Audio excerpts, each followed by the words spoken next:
In music, polyphony is one type of musical texture, where a texture is, generally speaking, the way that melodic, rhythmic, and harmonic aspects of a musical composition combine to shape the overall sound and quality of the work. In particular, polyphony consists of two or more simultaneous lines of independent melody, as opposed to a musical texture with just one voice. Monophony, or a texture with one dominant melodic voice accompanied by chords, which is called homophony. Within the context of the Western musical tradition, the term polyphony is usually used to refer to music of the late Middle Ages and Renaissance. Baroque forms such as fugue, which might be called polyphonic, are usually described instead as contrapuntal, also as opposed to the species terminology of counterpoint. Polyphony was generally either pitch against pitch, point against point, or sustained pitch in one part with melismas of varying lengths in another. In all cases the conception was probably what Margaret Bent calls dyadic counterpoint, with each part being written generally against one other part, with all parts modified if needed in the end. This point against point conception is opposed to successive composition, where voices were written in an order with each new voice fitting into the whole so far constructed, which was previously assumed. The term polyphony is also sometimes used more broadly to describe any musical texture that is not monophonic.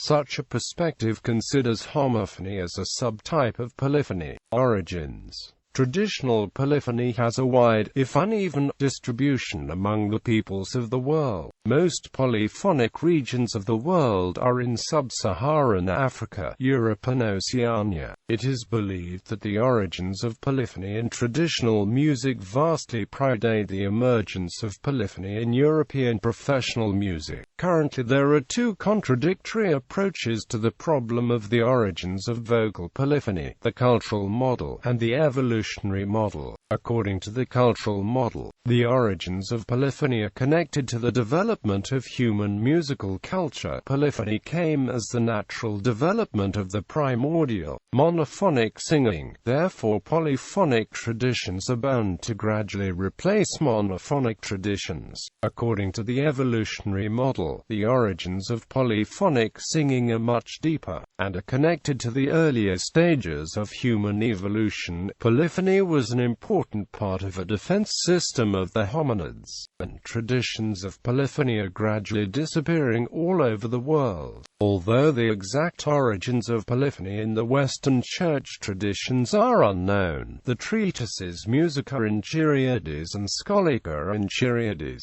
both dating from c. 900, are usually considered the oldest extant written examples of polyphony. These treatises provided examples of two-voiced note-against-note embellishments of chants using parallel octaves, fifths, and fourths. Rather than being fixed works, they indicated ways of improvising polyphony during performance. The Winchester Tropa, from c. 1000, is the oldest extant example of notated polyphony for chant performance, although the notation does not indicate precise pitch levels or durations.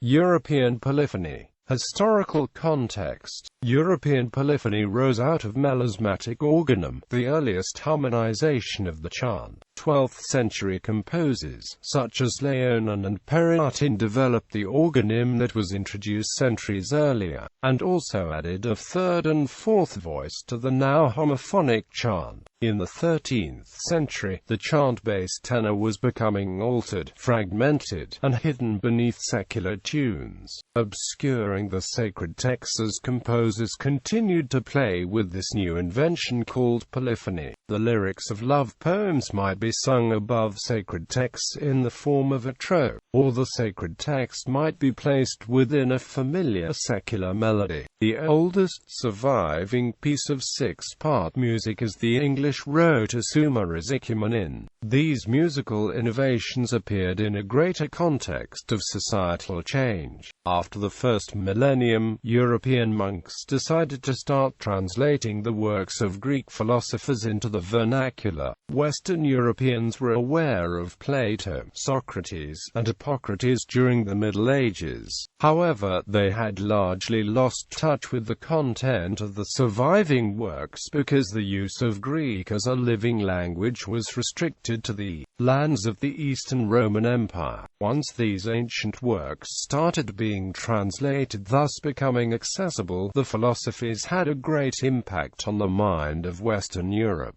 This sparked a number of innovations in medicine, science, art, and music.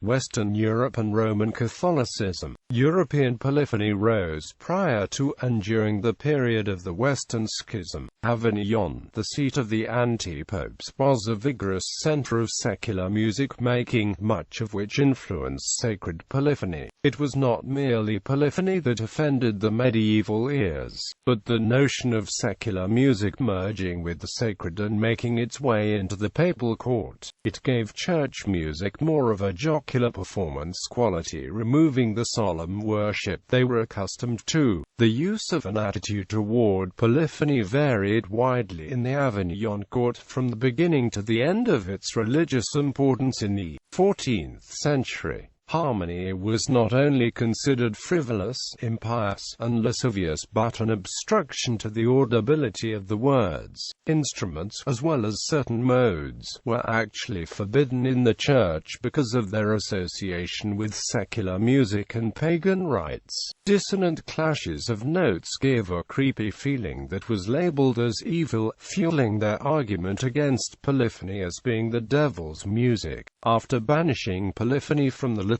in 1322, Pope John XXII spoke in his 1324 bull Doctor Sanctorum Patrum, warning against the unbecoming elements of this musical innovation. Pope Clement VI, however, indulged in it. The oldest extant polyphonic setting of the Mass attributable to one composer is Guillaume de Machaut's Messa de Nostra Dame, dated to 1364, during the pontificate of Pope Urban V.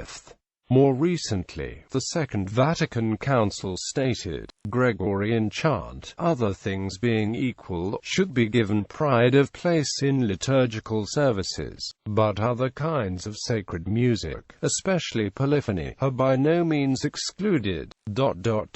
Religious singing by the people is to be skillfully fostered, so that in devotions and sacred exercises, as also during liturgical services, the voices of the faithful may ring out. Notable works and artists: Johann Sebastian Bach, list of famous compositions. Thomas Louis de Victoria, William Byrd, Mass for 5 voices. Thomas Tallis, All Andis Lassus, Missa Super Bella Amphitrataltera. Guillaume de Machaut, Messa de Nostra Dame. Jacob Obrecht, Palestrina, Missa Papi Marcelli. Josquin des Prez, Missa Pangelingua. Gregorio Allegri, Miserere. Protestant Britain and the United States. English Protestant West Gallery music included polyphonic multi-melodic harmony, including fuguing tunes. By the mid-18th century, this tradition passed with emigrants to North America, where it was proliferated in tune books, including shaped note books like the Southern Harmony and the Sacred Harp. While this style of singing has largely disappeared from British and North American sacred music, it survived in the rural southern United States, until it again began to grow a following throughout the United States and even in places such as Ireland, the United Kingdom, Poland, Australia and New Zealand, among others. Balkan region polyphonic singing in the Balkans is traditional folk singing of this part of southern Europe. It is also called ancient, archaic or old-style singing. Byzantine chant, Iconia singing in Croatia, Ganga singing in Croatia, Montenegro and Bosnia and Herzegovina, Epirot singing in northern Greece and southern Albania, Isope polyphony in southern Albania, girls singing in Serbia, Montenegro, Bosnia and Herzegovina, Croatia and Albania. Lazaris singing in Serbia, woman choirs of Shopy and Piran in Bulgaria. Incipient polyphony includes antiphony and call and response, drones, and parallel intervals. Balkan drone music is described as polyphonic due to Balkan musicians using a literal translation of the Greek polyphonos. In terms of Western classical music, it is not strictly polyphonic, due to the drone parts having no melodic role, and can better be described as multi-part. The polyphonic singing tradition of Epirus is a form of traditional folk polyphony practiced among Aromanians, Albanians, Greeks, and Macedonian Slavs in southern Albania and northwestern Greece. This type of folk vocal tradition is also found in the Republic of Macedonia and Bulgaria. Albanian polyphonic singing can be divided into two major stylistic groups as performed by the Tosks and Labs of southern Albania. The drone is performed in two ways. Among the Tosks, it is always continuous and sung on the syllable e, using staggered breathing, while among the Labs, the drone is sometimes sung as a rhythmic tone, performed to the text of the song. It can be differentiated between 2, 3 and 4 voice polyphony. The phenomenon of Albanian folk isopolyphony has been proclaimed by UNESCO a masterpiece of the oral and intangible heritage of humanity. The term iso refers to the drone, which accompanies the isopolyphonic singing and is related to the isin of Byzantine church music, where the drone group accompanies the song.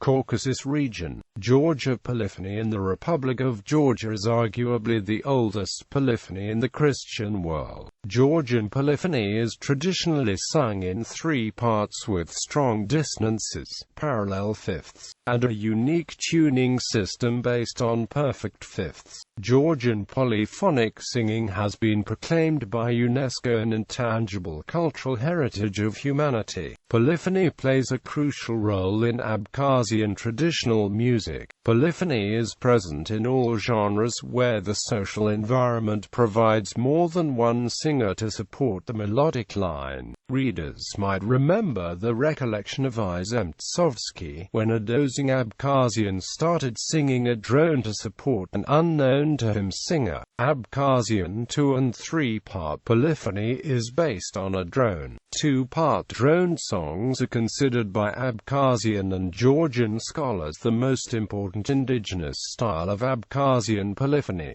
2-part drone songs are dominating in Ghouta district, the core region of ethnic Abkhazians. Millennia of cultural, social and economic interactions between Abkhazians and Georgians on this territory resulted in reciprocal influences, and in particular, creation of a new, so-called Georgian style of 3-part singing in Abkhazia, unknown among Adayish. This style is based on 2 leading melodic lines singing together with the drone or ostinato bass. Indigenous Abkhazian style of 3-part polyphony uses double drones and 1 leading melodic line at one time. Abkhazians use a very specific cadence, tetrachordal downwards movement, ending on the interval 4th. Chechens and Ingushes. Both Chechen and Ingush traditional music could be very much defined by the tradition of vocal polyphony. As in other North Caucasian musical cultures, Chechen and Ingush polyphony is based on a drone. Unlike most of the other North Caucasian polyphonic traditions, Chechen and Ingush polyphony is mostly 3-part. Middle part, the carrier of the main melody of songs, is accompanied by the double drone, holding the interval of the 5th around the main melody. Intervals and chords, used in Chechen and Ingush polyphony, are often dissonances. This is quite usual in all North Caucasian traditions of polyphony as well, but in Chechen and Ingush traditional songs more sharp dissonances are used, in particular, a specific cadence, where the final chord is a dissonant 3-part chord, consisting of 4th and the 2nd on top, is quite unique for North Caucasia. Only on the other side of Caucasian mountains, in western Georgia, there are only few songs that finish on the same dissonant chord.